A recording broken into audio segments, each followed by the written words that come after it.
പൊതുവായിട്ട് കണ്ടുവരുന്ന സംഗതിയാണ് കാലുമുട്ട് വേദന. ചിലപ്പോൾ വലത്തെ കാലിലാവും, ചിലപ്പോൾ ഇടത്തെ കാലിൽ, ചിലപ്പോൾ രണ്ട് കാലിലും എന്തുണ്ടായിരിക്കും, വേദന ഉണ്ടായിരിക്കും. നമുക്ക് ബസ്സിന് കയറാൻ പറ്റുന്നില്ല, വണ്ടിയിൽ നിന്ന് ഇറങ്ങാൻ പറ്റുന്നില്ല, സ്റ്റെയർ കയറാൻ പറ്റുന്നില്ല, സ്റ്റെപ്പ് കയറാൻ പറ്റുന്നില്ല. വേദന കാരണം ഒന്നെങ്കിൽ പേടിച്ചിട്ട് അല്ലെങ്കിൽ വേദന കാരണം കൊണ്ട് തന്നെ എന്ത് ചെയ്യും, നമ്മളെ മൂവ്മെൻറ്റ് നല്ല രീതിയിൽ കുറയും അല്ലെങ്കിൽ കുറയ്ക്കും എന്നുള്ളതാണ്. കാൽമുട്ട് വേദന എന്തൊക്കെ ടൈപ്പിലുണ്ട്, അപ്പോൾ ഏതൊക്കെ സമയത്ത് നമ്മൾ എന്തൊക്കെ ചെയ്യണം, എന്തൊക്കെയാണ് അതിൻ്റെ ലക്ഷണങ്ങൾ വരുന്നത്, ഏതൊക്കെ സമയത്ത് നമ്മൾ മെഡിസിൻ എടുക്കേണ്ടതുണ്ട്, എന്തൊക്കെ ടെസ്റ്റുകൾ ചെയ്യേണ്ടതുണ്ട് തുടങ്ങിയ കാര്യങ്ങളാണ് ഇന്നിവിടെ നമ്മൾ ഡിസ്കസ് ചെയ്യാൻ പോകുന്നത്.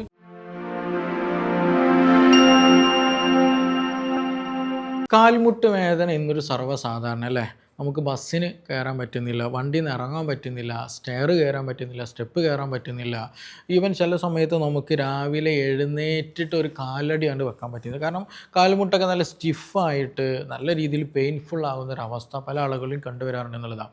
നമ്മുടെ നാട്ടിലൊരു പ്രവണത ഉണ്ട്, എന്താ പറയുക, ഈ കാൽമുട്ട് വേദന വന്നു കഴിഞ്ഞാൽ നമ്മൾ റെസ്റ്റ് എടുക്കും, നമ്മൾ പിന്നെ മൂവ്മെൻറ്റ് തീരെയില്ല, ഒരു പണിയെടുക്കില്ല. അല്ലെങ്കിൽ വേദന കാരണം ഒന്നെങ്കിൽ പേടിച്ചിട്ട് അല്ലെങ്കിൽ വേദന കാരണം കൊണ്ട് തന്നെ എന്ത് ചെയ്യും, നമ്മളെ മൂവ്മെൻറ്റ് നല്ല രീതിയിൽ കുറയും അല്ലെങ്കിൽ കുറയ്ക്കും എന്നുള്ളതാണ്. പക്ഷേ യഥാർത്ഥത്തിൽ ഇത് ചെയ്യുന്നത് തെറ്റാണ്. കാരണം നമുക്ക് കാൽമുട്ട് വേദന എന്ന് പറയുന്നത് പല കാരണങ്ങൾ കൊണ്ട് എന്ത് ചെയ്യും, കാൽമുട്ട് വേദന ഉണ്ടാകും. അപ്പോൾ ആ കാരണം നോക്കിയിട്ട് നമ്മളിത് ക്ലിയർ ചെയ്യുക, അതിനൊരു സൊല്യൂഷൻ കാണുകയാണെന്നുണ്ടെങ്കിൽ അതാണ് വേണ്ടത്. അല്ലാത്ത കാലത്തോളം നമ്മളെ കാൽമുട്ട് ഇമ്മൊബിലിറ്റി കൂടിയിട്ട് ശരിയായ രീതിയിൽ അതിനുള്ള ആ ഒരു കപ്പാസിറ്റി കൊടുക്കാതെ, ഒരു സ്റ്റെബിലിറ്റി കൊടുക്കാതെ, അല്ലെങ്കിൽ അതിൻ്റെ സ്ട്രെങ്ത്ത് കൊടുക്കാതെ ഇരുന്ന് കഴിഞ്ഞാൽ എന്ത് ചെയ്യും, അത് വളരെ നല്ല രീതിയിൽ കൂടത്തേകൾ. അതുകൊണ്ടാണ് പലപ്പോഴും നമ്മൾ അറിയാം, കാൽമുട്ട് വേദന ഉണ്ടായിരുന്ന ആളുകൾ ഇന്നത്തെ കാലത്ത് നോക്കുകയാണെന്നുണ്ടെങ്കിൽ അവർ ഉണ്ടായിരുന്നൊരു സമയത്ത് കാൽമുട്ട് വേദനയും ഒരുപാട് വർഷങ്ങൾ കഴിഞ്ഞപ്പോൾ അവരുടെ കാൽമുട്ടും കൂടി നോക്കുകയാണെന്നുണ്ടെങ്കിൽ ഭയങ്കര ഡിഫിക്കൽറ്റി കൂടിയിട്ടുണ്ടാകും, കാൽമുട്ട് വേദന മാറിയിട്ടുണ്ടാകുന്നില്ല എന്നുള്ളതാണ്. തുടങ്ങിയ കാര്യങ്ങളാണ് ഇന്നിവിടെ നമ്മൾ ഡിസ്കസ് ചെയ്യാൻ പോകുന്നത്. എൻ്റെ പേര് doctor Siraj, medical officer, QNB health care, Thamarassery. ഇന്ന് സർവ്വസാധാരണമായിട്ടൊരു 35-40 വയസ്സ് കഴിഞ്ഞാൽ സ്ത്രീ ആകട്ടെ പുരുഷനാകട്ടെ പൊതുവായിട്ട് കണ്ടുവരുന്ന സംഗതിയാണ് കാലുമുട്ട് വേദന. ചിലപ്പോൾ വലത്തെ കാലിലാവും, ചിലപ്പോൾ ഇടത്തെ കാലിൽ, ചിലപ്പോൾ രണ്ട് കാലിലും എന്തുണ്ടായിരിക്കും, വേദന ഉണ്ടായിരിക്കും എന്നുള്ളത്. പണ്ടൊക്കെ ഇതൊരു വയസ്സന്മാർ ഡിസീസ് ചെയ്യുന്നത്, അതായത് പ്രായം ചെന്ന ആളുകൾക്ക് ഒരു 80-90 വയസ്സൊക്കെ ഉണ്ടാകുന്ന സമയത്ത് ഉണ്ടായിരുന്ന ഒരു അസുഖമാണ് കാൽമുട്ട് വേദന, നടക്കാൻ പറ്റുന്നില്ല, തേയ്മാനം എന്നുള്ള രീതിയിലൊക്കെ ഉണ്ടാകുന്നത്. പക്ഷേ ഇന്ന് ഒരു 35-40 വയസ്സാകുമ്പോൾ തന്നെ സർവ്വസാധാരണമായിട്ട് മാറിയിട്ടുണ്ട് ഈ കാൽമുട്ട് വേദന. അതിന് പല കാരണങ്ങളും ഉണ്ട് എന്നുള്ളത് തന്നെയാണ്.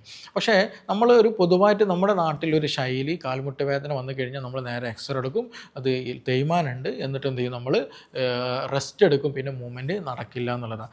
എല്ല് തേയ്മാനം ഉണ്ടെന്നുള്ള രീതിയിൽ നമ്മളത് മാറ്റി വെക്കും എന്നുള്ളതാണ്. നമ്മൾ ആദ്യം മനസ്സിലാക്കാനുള്ളത്, ഈ എല്ല് തേയ്മാനം എന്ന് പറഞ്ഞാൽ അതൊരു നാച്ചുറൽ പ്രോസസ്സാണ്, അത് നിർത്താൻ പറ്റില്ല, അല്ലെങ്കിൽ അത് നമുക്കത് കൺട്രോൾ ചെയ്യാനേ പറ്റത്തുള്ളൂ എന്നുള്ളത്. നമുക്കറിയാം, നമുക്ക് പ്രായം കൂടുന്ന സമയത്ത്, നമ്മൾ ഏജ് കൂടുന്ന സമയത്ത് മുടി നരക്കും, അതുപോലെ സ്കിന്നി ചുളിയും, അതുപോലെ തന്നെ അങ്ങനെ പല ശാരീരിക മാറ്റങ്ങൾ ഉണ്ടായിരിക്കും. എന്നതുപോലെ തന്നെയാണ് കാലിന് എന്ത് ചെയ്യും, മുട്ടുകൾക്കൊക്കെ ചെറിയ രൂപത്തിലുണ്ടാകുന്ന മാറ്റങ്ങളൊക്കെ ഉണ്ടാകും, മസിലിന് മാറ്റം ഉണ്ടായിരിക്കും, എല്ലാത്തിനും മാറ്റങ്ങൾ വരും എന്നുള്ളതാണ്.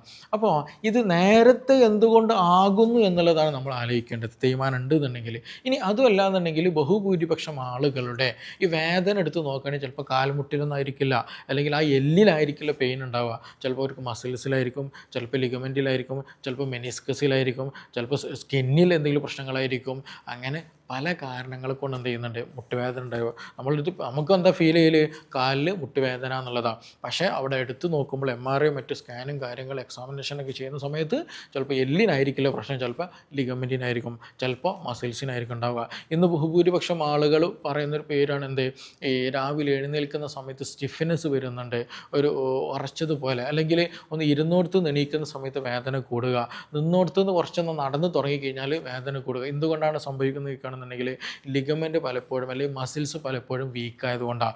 മസിൽസിന് സ്ട്രെങ്ത് ഇല്ലാത്തത് കൊണ്ട് തന്നെ ആ ഒരു മൂവ്മെൻറ്റിൻ്റെ ടൈമിൽ നല്ല പെയിൻ ഉണ്ടായിരിക്കും. പക്ഷേ ഒന്ന് മൂവ് ചെയ്ത് സർക്കുലേഷനൊക്കെ ഒന്ന് ഇമ്പ്രൂവ് ആയിരുന്ന സമയത്ത് എന്ത് ചെയ്യും, ഈ പറഞ്ഞതുപോലെ പെയിന് കുറയും എന്നുള്ളതാണ്. അപ്പോൾ ചുരുക്കി പറയുകയാണെന്നുണ്ടെങ്കിൽ വേദന ഒന്നാണെങ്കിൽ പോലും അതിനുള്ള കാരണങ്ങൾ പലതാണെന്നുള്ളതാണ്. ഇപ്പോൾ ഒന്നും കൂടി എടുത്ത് ഞാൻ പറയുകയാണെങ്കിൽ, ഇപ്പോൾ ഇൻഫെക്ഷൻ കാരണമായിട്ട് ഉണ്ടാകാറുണ്ട് ഈ റൊമാറ്റിക് ആർത്രൈറ്റിസ് പോലെയുള്ള പ്രശ്നങ്ങളിൽ എന്ത് ചെയ്യും, കാൽമുട്ട്. അപ്പോൾ പനി ഉണ്ടായിരിക്കും, ജോയിൻറ്റ് പെയിൻ ഉണ്ടായിരിക്കും, ക്ഷീണം ഉണ്ടായിരിക്കും, അങ്ങനെയുള്ള പല ബുദ്ധിമുട്ട് റൊമാറ്റിക് ആർത്രൈറ്റിസിലുണ്ടായിരിക്കും. അപ്പോൾ നമുക്ക് ESRും CRPയും RH പോസിറ്റീവായിട്ട് നമുക്ക് ടെസ്റ്റുകൾ ലഭിക്കും എന്നുള്ളതാണ്. ഇനി അതേപോലെ തന്നെയാണ് ചിലപ്പോൾ യൂറിക് ആസിഡ് കാരണമായിട്ട് പെയിൻ ഉണ്ടായിരിക്കും. യൂറിക് ആസിഡ് പ്രത്യേകത നമ്മുടെ പിന്ന് കൊണ്ട് കുത്തുന്ന തരത്തിൽ എന്ത് ചെയ്യും, നമ്മുടെ ജോയിൻറ്റുകൾ എസ്പെഷ്യലി നമ്മുടെ കാൽമുട്ടിലൊക്കെ അതേപോലെ ബിഗ് ടോയിലൊക്കെ എന്ത് ചെയ്യും, നല്ല എന്നുള്ള രീതിയിൽ പിന്ന് കൊണ്ട് കുത്തുന്ന തരത്തിൽ വേദനകൾ വരും എന്നുള്ളതാണ്. അതേപോലെ തന്നെ ചിലപ്പോൾ എല്ല് തേയ്മാനം കാരണമായിട്ടുണ്ടായിരിക്കും. എല്ല് തേയ്മാനം നമുക്ക് എക്സ്റേ എടുത്ത് നോക്കുന്ന സമയത്ത് കറക്റ്റ് കാണാൻ കഴിയും അത് എത്രത്തോളം തേയ്മാനം ഉണ്ട് എന്നുള്ളതും പിന്നെ എത്രത്തോളം അത് ഇനി റിക്കവറബിൾ ആണെന്നുള്ളത്, സർജറി ചെയ്യേണ്ടതെന്നുള്ളതൊക്കെ നമുക്ക് കാണാൻ പറ്റും. പക്ഷേ ഇന്ന് ബഹുഭൂരിപക്ഷം ആളുകളും ചിലത് എന്ത് ചെയ്യേണ്ട ആവശ്യമില്ല, സർജറി ചെയ്യേണ്ടതില്ല. നമുക്ക് കുറച്ച് എക്സസൈസും കാര്യങ്ങളും മെയിൻറ്റെയിൻ ചെയ്താൽ തന്നെ എന്ത് ചെയ്യാൻ പറ്റും, ആ വേദനകളും കാര്യങ്ങളും നമുക്ക് ഒരു പരിധി വരെ നമുക്ക് നോർമലാക്കിയിട്ട് കൊണ്ടുവരാൻ പറ്റും എന്നുള്ളതാണ്. അതേപോലെ തന്നെ പല ആളുകൾക്ക് ലിഗമെൻറ്റ് ഇഞ്ചുറി പൊതുവെ കണ്ടുവരുന്നതാണ്. പ്രത്യേകിച്ച് നമ്മൾ എവിടെയെങ്കിലും ജസ്റ്റ് ജമ്പിങ് ചെയ്യുന്ന സമയത്ത് അല്ലെങ്കിൽ സ്പോർട്സ് ഇഞ്ചുറി നടക്കുന്ന സമയത്ത് ചിലപ്പോൾ എന്തെങ്കിലും വെയിറ്റൊക്കെ എടുത്ത് പെട്ടെന്ന് തിരിഞ്ഞതായിരിക്കും. അപ്പോൾ ആ ഒരു സമയത്ത് ലിഗമെൻറ്റ് ഇഞ്ചുറി ഒക്കെ സംഭവിച്ചിട്ടുണ്ടെങ്കിൽ അത് കാരണമായിട്ട് എന്ത് ചെയ്യും, കാൽമുട്ട് വേദനയൊക്കെ ഉണ്ടായി വരാറുണ്ടെന്നുള്ളതാണ്. പിന്നെ അതേപോലെ തന്നെ മെനിസ്കസ് ഇഞ്ചുറി എന്ത് ചെയ്യും, ഇതേ ഒരു സമയത്ത് പേഷ്യൻസിന് പൊതുവായിട്ട് ഈ ഒരു സ്പോർട്സ് റിലേറ്റഡ് ആയിട്ടൊക്കെ മെനിസ്കൽ ഇഞ്ചുറി എന്ത് ചെയ്യാറുണ്ട്, ഉണ്ടാകാറുണ്ട് എന്നുള്ളതാണ്. ഇനി ഇതിൻ്റെയൊക്കെ പുറമെ ഇതൊക്കെ ഒരു ഇഞ്ചുറി റിലേറ്റഡ് ആയിട്ട് വരുന്നതാണ്. ഇനി ഇതിൻ്റെയൊക്കെ പുറമെ ചിലപ്പോൾ നമുക്ക് വെരിക്കോസ് വെയിൻ കാരണമായിട്ട് എന്ത് ചെയ്യും, കാൽമുട്ട് വേദന വരും എന്നുള്ളതാണ്. വെരിക്കോസ് വെയിൻ നമുക്കറിയാം, നമുക്ക് എന്താ പ്രോപ്പർ സർക്കുലേഷൻ കിട്ടാത്തത് കൊണ്ട് എന്ത് ചെയ്യും, അവിടെ നീർക്കെട്ടുണ്ടാകും, മസിൽ നീര് വരും. അപ്പോൾ നമുക്ക് എന്ത് ചെയ്യാൻ പറ്റില്ല, മൂവ്മെൻറ്റിന് പറ്റില്ല എന്നുള്ളതാണ്. ഇപ്പോൾ എൻ്റെ അടുത്ത് വരുന്ന പേഷ്യൻസിന് ബഹുഭൂരിപക്ഷം ഞാൻ അവർക്ക് എക്സാം ചെയ്യുന്ന സമയത്ത് അവർക്ക്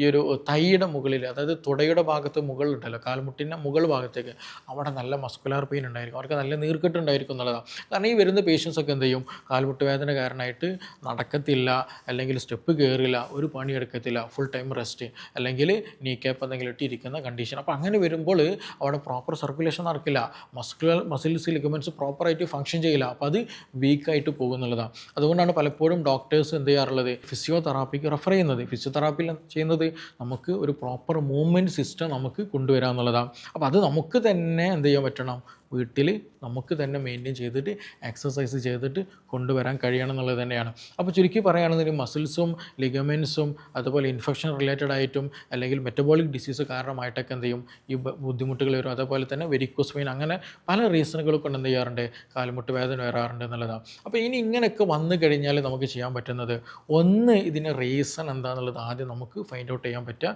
ഒരു പ്രൊഫഷണലിനെ കണ്ടിട്ട് ഒരു ഡോക്ടറെ കണ്ടിട്ട് അതിൻ്റെ റീസൺ എന്താണെന്ന് ഫൈൻഡ് ഔട്ട് ചെയ്യുക എന്നുള്ളതാണ്. ഇനി വേദന കാരണങ്ങൾ കുറയ്ക്കണമെന്നുണ്ടെങ്കിൽ ബെസ്റ്റ് ഒരു ഓപ്ഷനാണ് ഒമേഗ 3 നമുക്ക് നല്ലോണം കഴിക്കാം. അത് ഇൻഫ്ലമേഷൻ കുറയ്ക്കാനും നീർക്കെട്ട് കുറയ്ക്കാനും പെയിന് കുറയ്ക്കാനൊക്കെ നന്നായിട്ട് ഹെൽപ്പ് ചെയ്യും. അപ്പോൾ അത് ഡെയിലി ഒരു ടാബ്ലറ്റ് ഒക്കെ എടുക്കുകയാണെന്നുണ്ടെങ്കിൽ എന്ത് ചെയ്യും, ഒരു ക്യാപ്സൂൾ എടുക്കുകയാണെങ്കിൽ അത് വളരെ നല്ലതാണെന്നുള്ളതാണ്. അതേപോലെ തന്നെ നമ്മൾ യൂറിക് ആസിഡ് പോലെയുള്ള ഇൻഫെക്ഷൻ, റൊമാറ്റിക് ആർത്തറൈറ്റിസ്, വാദത്തിൻ്റെ പ്രശ്നങ്ങളൊക്കെ ആണെങ്കിൽ നിങ്ങൾ ഒഴിയാനും നിൽക്കരുത്. ഒഴിയാനും ചൂട് പിടിക്കാനൊക്കെ നിന്നിട്ടുണ്ടെങ്കിൽ എന്ത് ചെയ്യും, അത് ട്രിഗറിങ് ഉണ്ടാക്കും, കൂടുതൽ വേദന ഉണ്ടാക്കും എന്നുള്ളതാണ്. ഇനി നിങ്ങൾക്ക് എന്തെങ്കിലും സ്പോർട്സ് ഇഞ്ചുറി സംഭവിച്ചാൽ, ലിഗമെൻറ്റിനോ അങ്ങനെ എന്തെങ്കിലും സംഭവിച്ചതാണെങ്കിൽ തീർച്ചയായിട്ടും നിങ്ങൾ നല്ല രീതിയിൽ റെസ്റ്റ് എടുക്കണം. ഡോക്ടർ പറയുന്നതിനനുസരിച്ചിട്ട് നല്ല രീതിയിൽ റെസ്റ്റ് എടുക്കണം. കാൽസ്യവും വൈറ്റമിൻസും മിനറൽസും പ്രോട്ടീൻ അടങ്ങിയിട്ടുള്ള നല്ല ഭക്ഷണങ്ങൾ നമ്മൾ നല്ല രീതിയിൽ കഴിക്കാനും ശ്രദ്ധിക്കുക എന്നുള്ളതാണ്.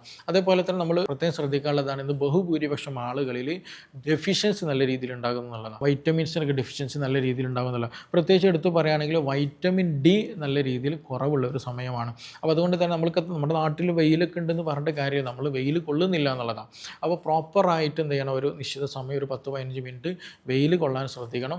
അത് നമ്മുടെ വൈറ്റമിൻ ഡി ഉണ്ടാകാനും അതുപോലെ കാൽസ്യം ഡെപ്പോസിഷനൊക്കെ നന്നായിട്ട് ഹെൽപ്പ് ചെയ്യണതാണ്. അപ്പോൾ അതുകൊണ്ട് അത് നിർബന്ധമായിട്ട് ശ്രദ്ധിക്കും. ഇപ്പോൾ വൈറ്റമിൻ ഡി കുറവുണ്ടെന്നുണ്ടെങ്കിൽ ഒരു കാൽമുട്ട് മാത്രമായിരിക്കില്ല, ജോയിൻറ്റ് പെയിനുകൾ നല്ല ഉണ്ടാകും, ക്ഷീണം ഉണ്ടായിരിക്കും, ഒരു തരം നെഗറ്റിവിറ്റി ഉണ്ടായിരിക്കും, എനർജി ഉണ്ടായിരിക്കില്ല, അങ്ങനെ പലതരത്തിലുള്ള അസ്വസ്ഥതകൾ ഉണ്ടായിരിക്കും എന്നുള്ളതാണ്. അപ്പോൾ നിങ്ങൾ നിർബന്ധമായിട്ട് ചെയ്യണം. അപ്പോൾ ഈ ഒരു കാലഘട്ടത്തിൽ പ്രത്യേകം ചെയ്യേണ്ടതാണ് വൈറ്റമിൻ ഡി പ്രോപ്പർ ആണോ ഇല്ല എന്നുള്ളത് നമ്മൾ ഉറപ്പുവരുത്തുക എന്നുള്ളതാണ്. ഇനി നിങ്ങൾക്ക് വെരിക്കോസ് വെയിൻ്റെ പ്രശ്നമാണെന്നുണ്ടെങ്കിൽ എന്ത് ചെയ്യണം, വെരിക്കോസ് വെയിന് പ്രോപ്പറായിട്ട് ഹീൽ ചെയ്യണം എന്നുള്ളതാണ്. കാരണം അത് സർക്കുലേഷൻ റിലേറ്റഡ് ആയിട്ട് വരുന്നതാണ്. അപ്പോൾ അതുകൊണ്ട് തന്നെ കൂടുതൽ നേരം കാല് തൂക്കിയിടുക, അതേപോലെ കൂടുതൽ വാക്കിങ്, സ്റ്റാൻഡിങ്, അതൊക്കെ എന്ത് ചെയ്യണം, നമ്മൾ ഒഴിവാക്കണം. കാല് പരമാവധി മുകളിലേക്ക് കഴറ്റി വെക്കുക.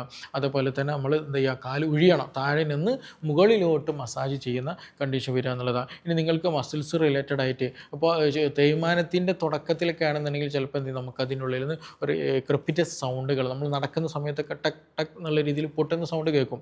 അത് ആക്ച്വലി തേയ്മാനത്തിൻ്റെ ഒരു ബിഗിനിങ്, ഒരു സ്റ്റാർട്ടിംഗ് ആണ്. അപ്പോൾ ആ ഒരു സമയത്ത് നമ്മൾ നിർബന്ധമായിട്ട് ശ്രദ്ധിക്കാനുള്ളത് മസിൽസിന്, ജോയിൻറ്റിന് നല്ല സ്ട്രെങ്തനിങ് ചെയ്യുക എന്നുള്ളതാണ്. ഈ പറഞ്ഞതുപോലെ വൈറ്റമിൻസും മിനറൽസൊക്കെ അടങ്ങിയിട്ടുള്ള നല്ല ഭക്ഷണം കഴിക്കുകയും ചെയ്യുക.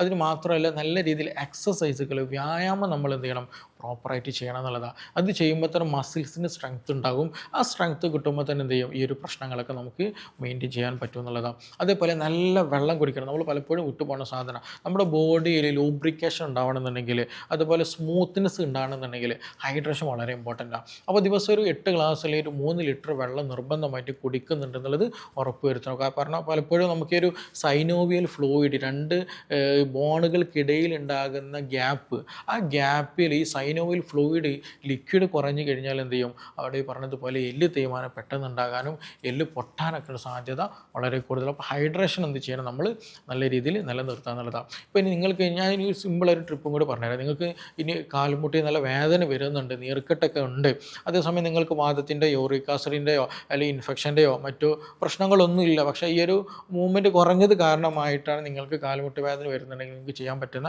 ഒരു ചെറിയ മരുന്ന് നമുക്ക് അപ്ലൈ ചെയ്യാൻ പറ്റും. സിമ്പിളായിട്ട് ചെയ്യാൻ പറ്റുന്ന കുറച്ചൊരു മുരിങ്ങയുടെ ഇല അല്ലെങ്കിൽ മുരിങ്ങയുടെ തോലുണ്ടല്ലോ, സ്കിന്ന്, അതുപോലെ കുറച്ചൊരു കല്ലുപ്പ്, കുറച്ച് കടുക്, ഇതൊക്കെ നല്ല രീതിയിൽ ചേർത്ത് അരക്കുക. കുറച്ച് പുളീൻ്റെ ഇലയും കൂടി ചേർത്തിട്ട് നല്ല രീതിയിൽ അമ്മിയിലിട്ട് അരക്കുക, മിക്സിയിലിട്ടിട്ടല്ല അമ്മിയിലിട്ട് അരക്കുക. എന്നിട്ട് അതെന്ത് ചെയ്യുക, നല്ല രീതിയിൽ ആ ഒരു പെയിൻ ഉള്ള ഭാഗത്ത് അപ്ലൈ ചെയ്തിട്ട് ഒന്ന് കെട്ടി വെക്കുകയാണെന്നുണ്ടെങ്കിൽ വളരെ നല്ല രീതിയിൽ ആ നീര് കുറയാനും ഇൻഫ്ലമേഷൻ കുറയാനും അതേപോലെ വേദനക്കും വളരെ നല്ല രീതിയിൽ ആശ്വാസം കിട്ടുന്നതാണെന്നുള്ളതാണ്. അത് ആശ്വാസത്തിന് ഞാൻ പറഞ്ഞതാണ്. പക്ഷേ അത് വീണ്ടും വരുന്നുണ്ടെങ്കിൽ നിർബന്ധമായിട്ട് എന്ത് ചെയ്യണം, നമ്മൾ ഡോക്ടറെ കണ്ടിട്ട് എന്താണ് പ്രശ്നം എന്നുള്ളത് നോക്കിയിട്ട് അതിനുള്ള ട്രീറ്റ്മെൻറ്റ് എടുക്കണം എന്നുള്ളതാണ്. അപ്പോൾ അത് നമ്മൾ ശ്രദ്ധിക്കുക. പിന്നെ ഭക്ഷണത്തിൽ അതേപോലെ നമ്മൾ ശ്രദ്ധിക്കുക, നല്ല നട്ട്സുകൾ നല്ല രീതിയിൽ കഴിക്കുക എന്നുള്ളതാണ്. ഡേറ്റ്സ്, ഈത്തപ്പഴം, അതേപോലെ തന്നെയാണ് നമ്മൾ ബദാം, പിസ്ത, ഇങ്ങനെയുള്ള ഇതൊക്കെ ഉണ്ട്, നട്ട്സുകൾ ഉണ്ടല്ലോ, കശുവണ്ടി, ഇതൊക്കെ നമ്മൾ നല്ല രീതിയിൽ കഴിക്കുക. അതേപോലെ തന്നെ നല്ല മീനുകൾ കഴിക്കുക. അത് ഒമേഗ 3 ഞാൻ നേരത്തെ പറഞ്ഞല്ലോ, നല്ല മീനുകൾ കഴിക്കുക. നല്ല ഇറച്ചി, റെഡ് മീറ്റ് ആവശ്യത്തിന് നമുക്ക് കഴിക്കണം കേട്ടോ.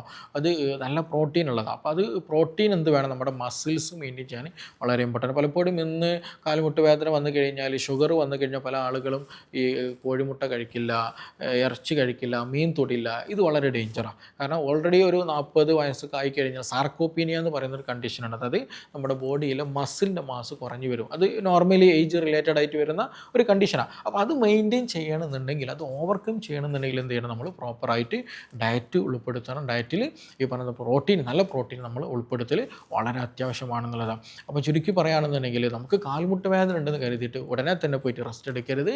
അത് എന്താണെന്ന് മനസ്സിലാക്കിയിട്ട്, അത് എന്തുകൊണ്ടാണ് വരുന്നത് മനസ്സിലാക്കിയിട്ട്, ആ ഒരു കാരണത്തിനനുസരിച്ച് നമ്മൾ നമ്മുടെ ലൈഫ് സ്റ്റൈൽ ക്രമീകരിക്കുക.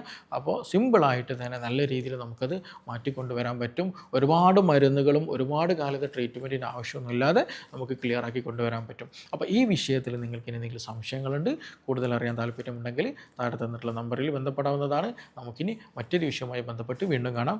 Thank you.